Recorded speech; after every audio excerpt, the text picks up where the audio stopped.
Yeah, g'day everyone, and welcome back to the Gold Coast Titans Frontline podcast. Another tough week for the club. We fall to 11th with a 2-3 record. Let me welcome my co-host, as always, Russ of Dani&Blake fame. This feeling, mate, it's all too familiar for us Titans fans, isn't it? It's funny because I wasn't on the podcast last week, and the two podcasts before that, we're going, yep, we're looking good, you know what I mean? And now it's a lot different, and I guess you're the same. We're not happy. It was. The last two games haven't been good. I feel like last week's was even worse. Yeah, but we're going to chat about it. I mean, yeah, we were right to feel that way. There was certainly some promising signs in the Knights and Roosters wins, particularly defensively, but they have all but evaporated this past fortnight, mate. Let's jump straight into grading our performance. A+ to F-, mate. What are you going to grade us here? Well, I think we're both agree. Fafita started. He was dead set, the only guy that really turned up. So he gets 3 from me. I thought JC gave a decent attempt, you know what I mean? But what's he going to do when the rest of the team isn't performing? So I'll give him 2. And then Phil Sammy's still running 200 meters a game. I'm going to have to give him the 1. He's probably one of the only backs turning up every week, I reckon. All right, well, we asked you to grade the performance, but we've got your 3-2-1s. We were going to do that later in the show. But we've done that now. We get it out of the way nice and early. Yeah, get it out of the way. Of course, guys, we are a live show, so welcome in Matt Sheriston from YouTube. We're live on TikTok, YouTube, and Facebook. If you want to have your comments shared on the screen, unfortunately, we can only do that via Clarkey's Rugby League column on Facebook or the Gold Coast Titans Frontline YouTube. But we will try to read all the comments as we go through. Tell us your 3-2-1, mate. I'll get to that in a sec. But in terms of grading our performance, D-. Yeah, D-. I think it was the closest to an E we've been this season, and there really isn't too many positives to come out of this game at all. For me, the only silver lining, which you just touched on there, was Dave Fafita starting to find form. But outside of that, mate, way off the mark and not even close to a pass mark. You could argue I'm being too positive, giving a D+, right? Yeah, you're right. So close to an E. What did we do right? You know what I mean? Honestly. Don't get me wrong. We were in the game. We were 6-4 and we were attacking their line in the first 25 minutes. And then, we had a couple of bad calls. You're never going to say that we were going to win that game. But yes, there was some blatant forward passes. They scored 3 quick tries at the end of that first half and game was over. But we didn't look like winning after that. We did not and you could say, you're probably the same as me and think, what was with our bench selection? I'm guessing we're going to talk about that. Why are we putting a winger on debut, putting him on a bench? What's the point? And why are we putting Beau Fermor up against arguably the best center in the comp in Valentine Holmes? And he made Beau look stupid. Yeah. Beau is handy in the centers, but he's not a center. And that I think we all knew that coming into the game. So when we have genuine excitement and X-Factor machine and Alan Fitzgibbon, and we bring him into the contest at a time when it's already over, essentially. That's right. He couldn't do anything. Poor bloke's got in his debut and he's 20 points down with 20 minutes to go. What's he going to do? Yeah, have fun at there, mate. Yeah, that was disappointing. D+ and D- for you. We'll move into the Titans news segment, mate. This one will be quick this week. Shannon Marto is pregnant, so she's out about 2025 NRLW season. So, personally. 2 of them now. Politi as well. Yeah, Politi as well. So that's what I mean. Personally, huge congratulations. That's awesome. Yeah, 100%. Professionally, and only from a Titans lens, we have just lost 2 of our best players, but we do wish them all the best. Oh, 100%. And Brock Gray, charged with a grade 2 careless high tackle. So he's facing a 1-game suspension with an early guilty plea. So we will talk about that later, who should replace him on the bench. Let's jump into our game review, guys. Let us know your thoughts in the comments as we roll through. Of course, we lose to the Dragons 38 points to 16. And Russ, there's a few different ways we can take this, but I want to narrow in straight on what you said.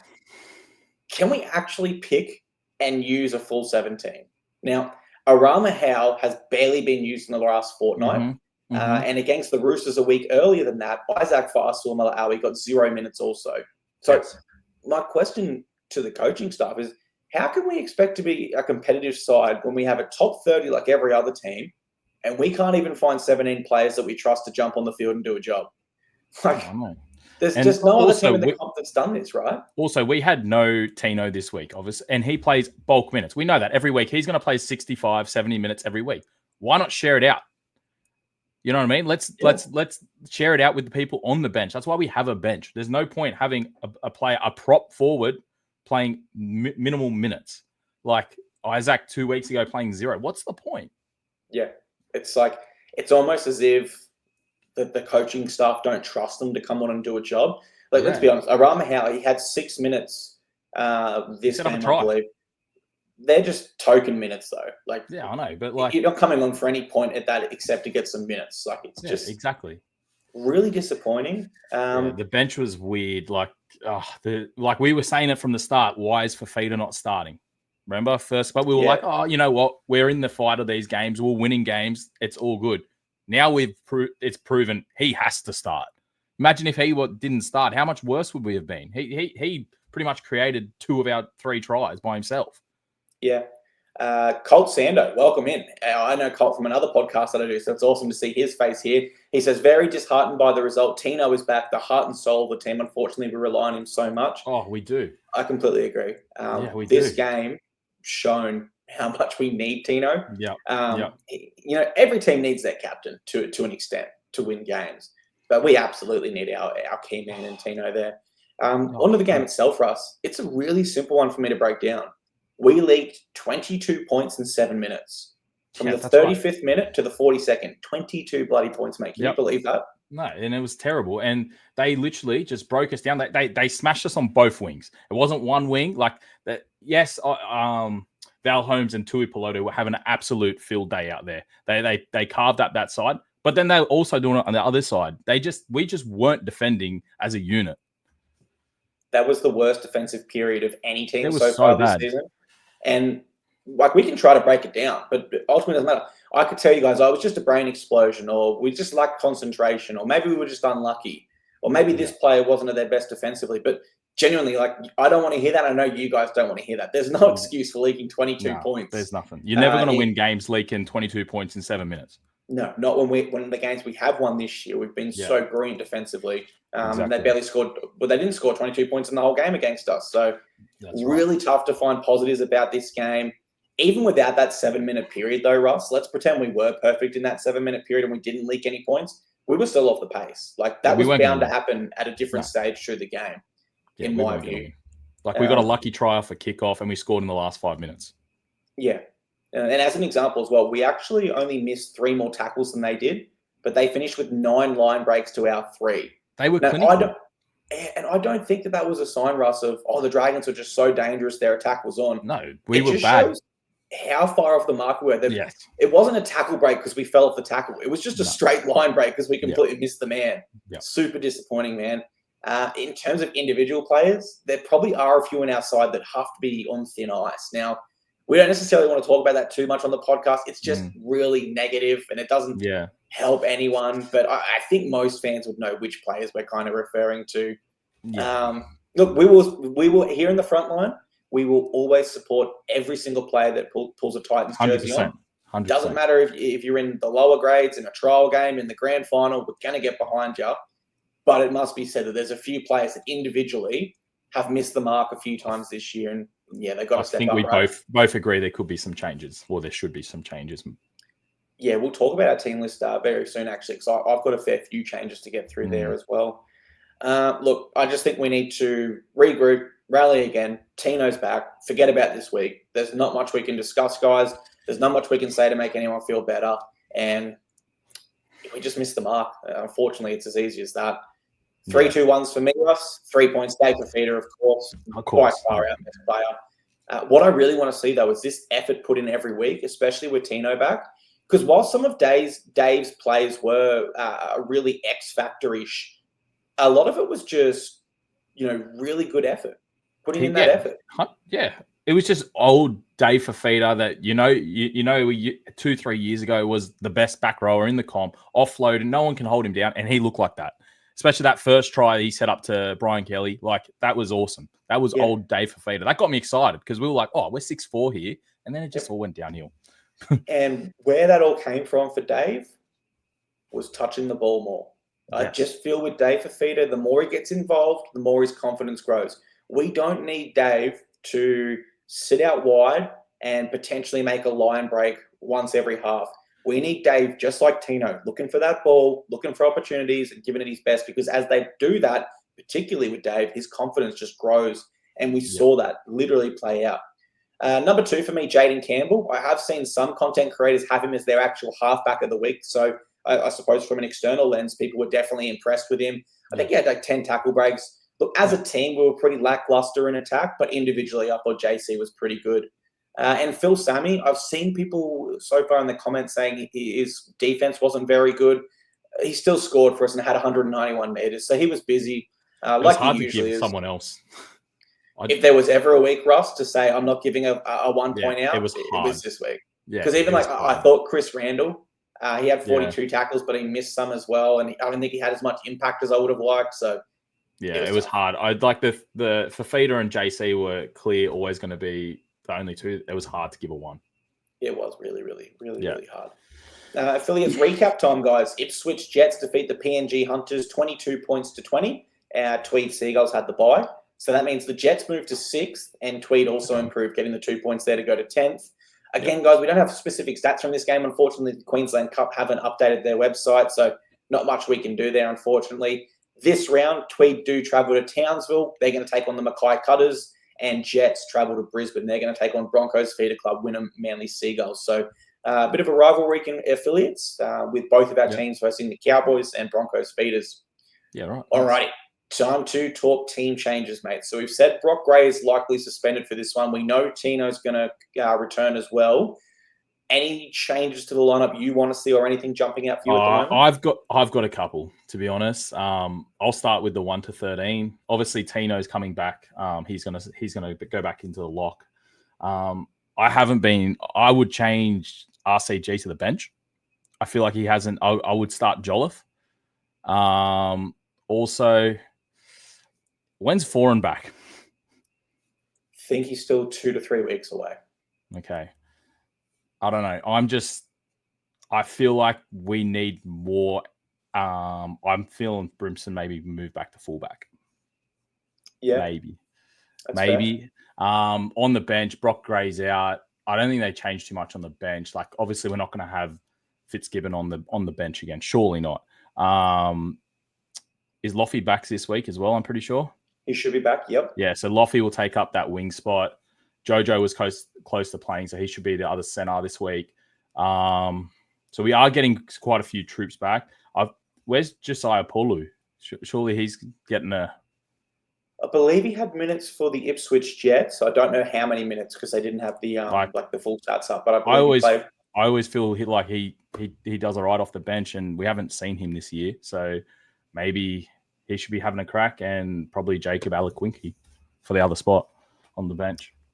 I've got a few changes, man. And Colt is definitely on the same page as you and I with RCG, likening it to Isaac Liu, where it's only early days. No doubt RCG can still turn it around, but 100%. Early days do suggest we've tried to sign a veteran at the end of their career to mentor our younger guys, and the drop-off's been considerable. Like, I think we got Liu off a premiership with the Roosters in 2019. I think he came in 2020.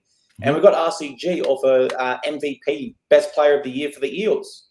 Yep. And they've both come to the Titans and they dropped off significantly. So here's some of my changes, guys. Jump in with the comments and do let us know yours.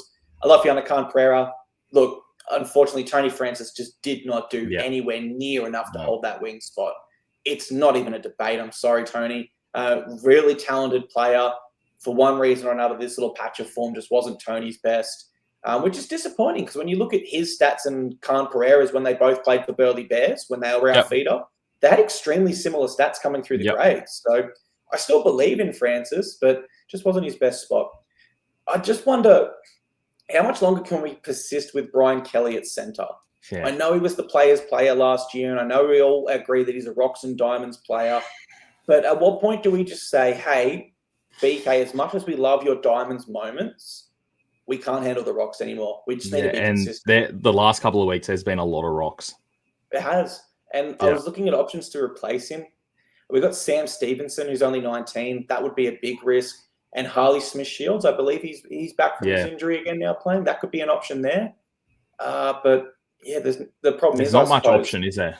There isn't. If Carter Gordon was fit, I'd throw that out in a heartbeat and say, let's get Gordon in the centres. But And they don't want to dabble with Brimo moving back to centers because we could be chucking Tom Weaver in there, but like he won't do that. If Brimson's moving anywhere, he's going to fullback. Yeah, I don't see Tom Weaver coming back in because I'm pretty sure we only re-signed him on a development deal. So yeah, okay, that wouldn't. He's not on our Titans website at the moment. So I would think that. I would think. How's Zane Harrison been playing? So he stepped up last round into Queensland Cup for us and played really good. My only concern with that is, man, we just got to be so careful with how we bring. You don't want to bleed him too young. No way. Have we done that in the past with Kane LG, Ash Taylor, Tanner Boyd, Toby Sexton? Yes, we have. Yeah. So we can't afford to do that again. I agree with you, though. I think Regan Campbell-Gillard needs to drop back to the bench. Jimmy Jolliffe was one of our best players last year when Tino was out. His numbers are better. He's in better form.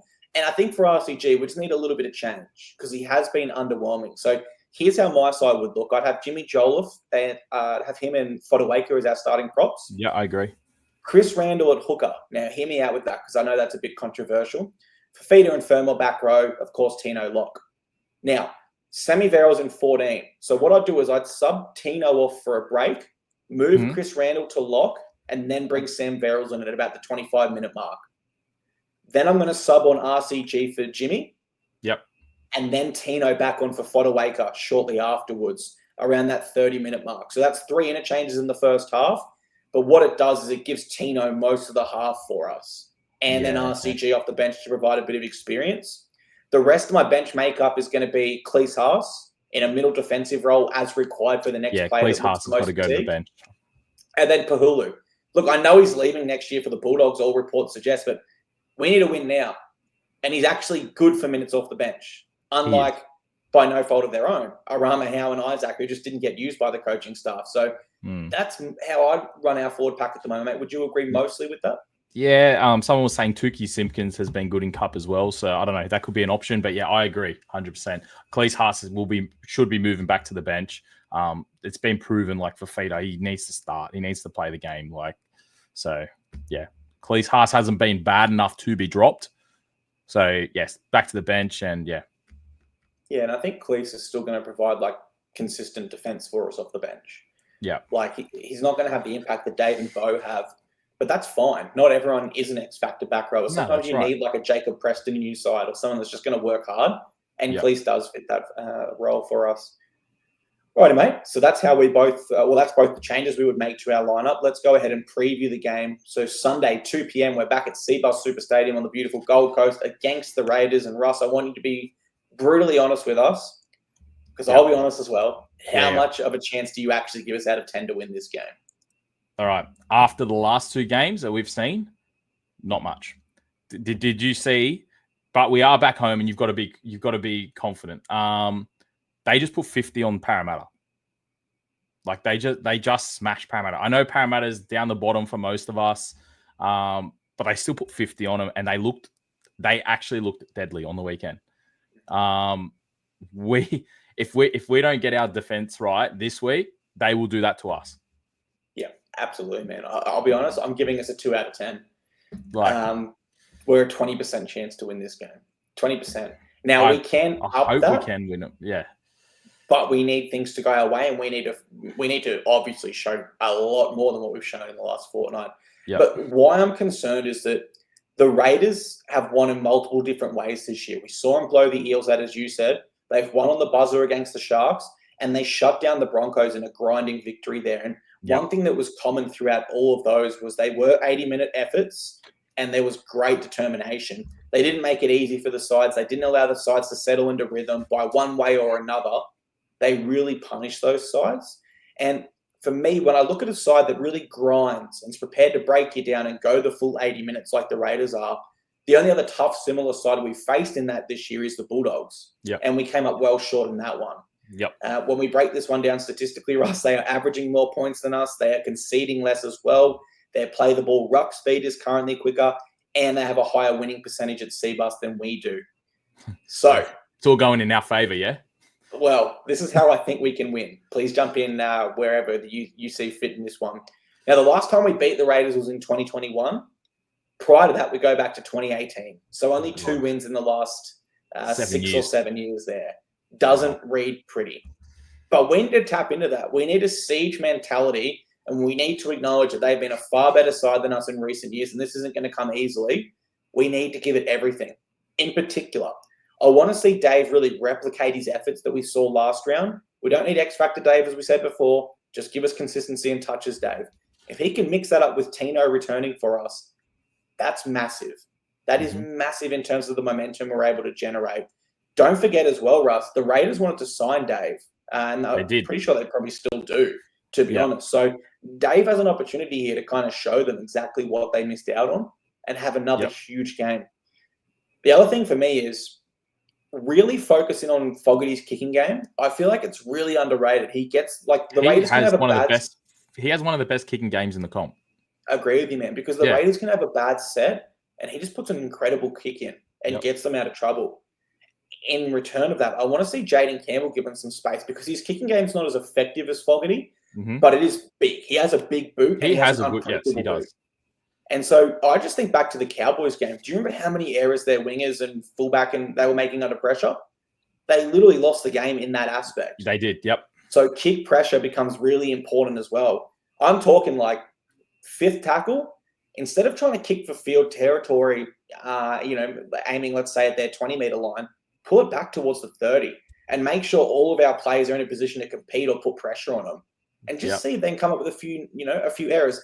If it's even the first 20, 30 minutes, they look really safe under the high ball and it's obvious that it's not going to work. Okay, then let's go back to a long kicking game. That's fine as well. But I think we should at least give them a chance to get some nervous jitters at the start. Yep. If we get that right, Russ, I give us a chance and it increases to like a 35 to 40% chance. Well, like you said, like putting the kick pressure on. The Tigers actually did that really well yesterday, isolating Greg Marzu. They did that exact thing. They were just putting it up, and the amount of mistakes. Like, if we compete, we have people in the air that are actually really good. Like, we can jump over a Savage. You know what I mean? Like, if they're kicking it up, like if we put the pressure on, I see where you're coming from. Yeah, and I think, I like what Colt says here. He basically says, I think Dez's main focus will be on defense. The way Canberra busted through the line against the Eels was concerning for us. We have to have an 80-minute grind. So just to go back to all my points there that I want to see, Russ, that's why I'm kind of nervous, right? Because I'm being extremely optimistic to think that we're going to get all of that right after the last fortnight. Yeah. And then we're not really going to be preparing for offensive footy. You wouldn't think leaking so many points. We're going to be defensive. And if we're going to get into a grindy affair with the Raiders, I just don't see us coming out on top. They love that stuff, right? They are, I would say, one of the toughest teams in the comp. Would you agree? They have a great forward pack too. Yeah, and they don't have they do have like stars in their forward pack, but it's not like a superstar forward pack like the Broncos when they're full strength. And that's why I feel like where we've got to win. We've got to shut their forwards down. And at the moment, our forwards will not compete with theirs. No, because our forwards might have more talent, but they're goers. Yes. They go. The Raiders, they go hard for 80 in the forward pack and they fight for everything. I suppose the final note I'll make for the Raiders is I hope selfishly for us that the amount of travel they've had to do in the first 6 rounds starts to catch up with them. Yep. I'm just thinking it was Las Vegas, Townsville they've played in Sydney, and they played in Darwin. And they've only had one home game. So they have literally traveled more than any other team. Yeah, I didn't know that. Yeah, there you go. Fingers crossed that catches up for them, mate. And we can get it, give ourselves a chance to make everyone proud. We've got to compete. Especially we're at home. The fans were feeling so good 2 weeks ago, and now the fans are back to where we have been for years. So if they want to turn it around, they've got to do it this week at home against the Raiders, where no one agree with that. Too much of a chance. Yeah. If they want to do it, they got to do it now. Man, I agree with you, and I agree with Matt from YouTube as well. He says, when we're almost guaranteed to lose a game, we always compete. I have a feeling we can do it. That is true. Matt, if the thing is to me, I actually feel in my heart you are absolutely correct. We probably could win this game just because we're not expected to, and no one's expecting us to do anything. To beat the Roosters 2 weeks ago. We hadn't beaten them in 10 years or something. Yeah, we go well as underdogs. We struggle as favourites. But what Matt's saying there is, as much as I love that to happen, just looking at everything objectively and stats-wise, we do appear like we're in trouble. So it's one of those things, versus heart. if you are absolutely telling me you must make a tip for this game, of course, guys, I've got to pick the Raiders. Yeah. But that doesn't mean we're without a chance. So I do hope we show a bit of fight, put in a good effort for our fans to turn up at home and really start to.